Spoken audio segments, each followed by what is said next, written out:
নমস্কার বন্ধুরা, সবাইকে জানাই অনেক প্রীতি ও শুভেচ্ছা। আজ আন্তর্জাতিক শিশু কন্যা দিবস। সেই উপলক্ষে আমি কিছু বলে গৌতম মণ্ডলের লেখা একটি কবিতা আপনাদের সামনে পরিবেশন করব। তারপরে দ্বিতীয় নিবেদন হবে আমার লতা মঙ্গেশকরের মাদার সিনেমা থেকে হাজার তারার আলোয় ভরা এই গানটি। আজ আন্তর্জাতিক কন্যা শিশু দিবস। সকল কন্যাদের জন্য আমার ভালোবাসা, শুভকামনা ও অনেক অনেক আশীর্বাদ। নিরাপদে সুস্থভাবে, সুস্থ মানসিকতায়, উদারতায় নিজেরাই এক একজন নিজের পৃথিবী সাজাও মনের মতন করে। তোমার অস্তিত্বের মাঝেই কেবল তুমি নেই, আর কিছুই নেই। বেঁচে থাকো স্বপ্ন নিয়ে, সাহস নিয়ে। একটা স্বপ্ন যদি ভেঙে যায়, আবারও স্বপ্ন দেখো, আরও বড় করে, আরও সুন্দর করে স্বপ্ন সাজাও। তুমি ছোট স্বপ্নের যোগ্য নও, আরও অনেক অনেক বড় স্বপ্ন দেখো। নিজেকে প্রাধান্য দাও, পাপ, অন্যায়, মিথ্যা এড়িয়ে নির্মল শুভ সত্যের সাথে থাকো। যে যার ধর্মের মূল কথাগুলো মেনে চলার চেষ্টা করো।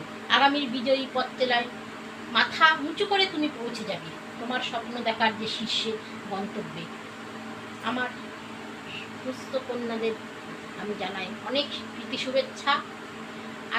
আগেকার দিনে শাশুড়ি মারা যদি ছেলের বউর ঘরে কন্যা সন্তান হতো, অনেক অশান্তির মধ্য দিয়ে সেই বৌমাকে চলতে হতো। আপনাদের পায়ে ধরে ক্ষমা চাইছি, পায়ে ধরে অনুরোধ করছি, কন্যা সন্তানদের আপনারা অবহেলা করবেন না। তাদের পুত্র সন্তানদের মতনই বংশের প্রদীপ করে নিজের মধ্যে রাখুন। এটাই আপনার কাছে, আমি একটা কন্যা, আমার মায়ের কন্যা হিসাবে আপনার আর একটা মায়ের কাছে আমি বিশেষভাবে অনুরোধ করছি, সমস্ত কন্যারা যেন পুত্র সন্তানদের মতনই বংশের প্রতীকে স্থান পায়। এখনকার আমার নিবেদন গৌতম মণ্ডলের লেখা কবিতা শিশু কন্যা আলোর বন্যা। বঙ্গদেশে পান ডেকেছে খুশির আলো বন্যা। মাচার মতন বাজবে এবার ছোট্ট শিশু কন্যা। ফুটফুটে ওই কন্যা শিশু, চাঁদের কণা মুখ, চাঁদের মতন ছড়িয়ে আলো ঘুচিয়ে দেবে দু। ভাবছ কেন ঠাম্মা দিদু, ভাবছ কেন মা, আধার মুছে জ্বালবে আলো এই শিশু কন্যা। লাল টুকটুক ঠোঁট দুখানি, কাজল কাজল চোখ, খিলখিলিয়ে হাসছে মেয়ে, রাত কেটে ভোর হোক। কন্যা শিশু নয়তো তারা ফেলনা, আশার প্রদীপ জ্বালবে এবার বঙ্গদেশের কন্যা। রঙিন ফিতে, কাচের চুড়ি, কপালে লাল টুক, এই মেয়েটাই বড় হয়ে রাখবে দেশের মুখ।